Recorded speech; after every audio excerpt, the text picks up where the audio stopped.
Në gjykimin e 14 akuzuarve për krim të organizuar, fajde e vepra të tjera të rënda penale munguan 2 të akuzuarit, Ekrem Lecaj e Zef Oroshi.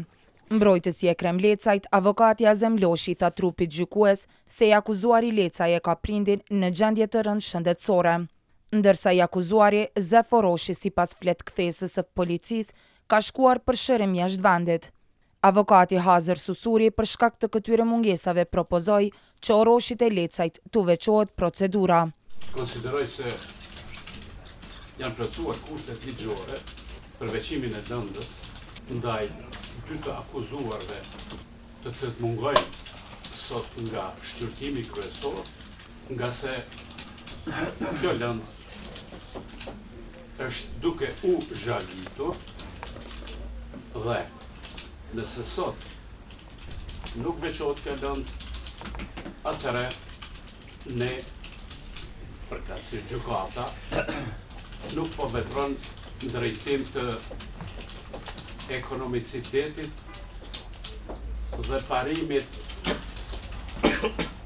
nga Konventa Evropiane për Drejtat e Njeriut dhe Kodi i Procedurës Penale, që çdo çështje penale duhet të kryhet në një kohë sa më të shkurt të mundur. Avokati Skender Musa kërkoi që të akuzuarit Tung Kqira t'i ndërpritet para burgime. Duke pas parasysh gjendjen e tij shëndetësore, për kohën e qëndrimit në para burgim, si dhe zvarritjen e procesit gjyqësor, nuk isha lutjuar se të gjykues, po dhe prokurorin speciale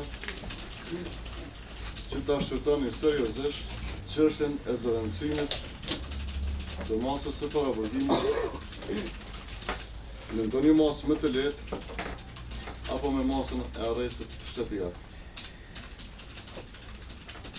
Prokuroria Prokurorisë Speciale Merita Binaj Rugova kundërshtoi propozimet për veçim procedure dhe lirim të Tung Kqirës nga paraburgime. Pasi u tërhoq për këshillim, trupi gjykues vendosi të mos e veçoj procedurën ndaj të akuzuarve që munguan dhe shtyu seancën e sotme gjyqësore. Sipas Prokurorisë Speciale, gjatë disa viteve të kaluara të pandehurit Tun Kastriot, Gjon Marian, Jackson e Gëzim Kqira dhe Benson Buza kanë vepruar si grup i organizuar kriminal me qëllim të përfitimit të drejt për drejt të dobisë financiare, duke kryer vepra të rënda penale, mes tyre edhe dhënien e parave me fajde.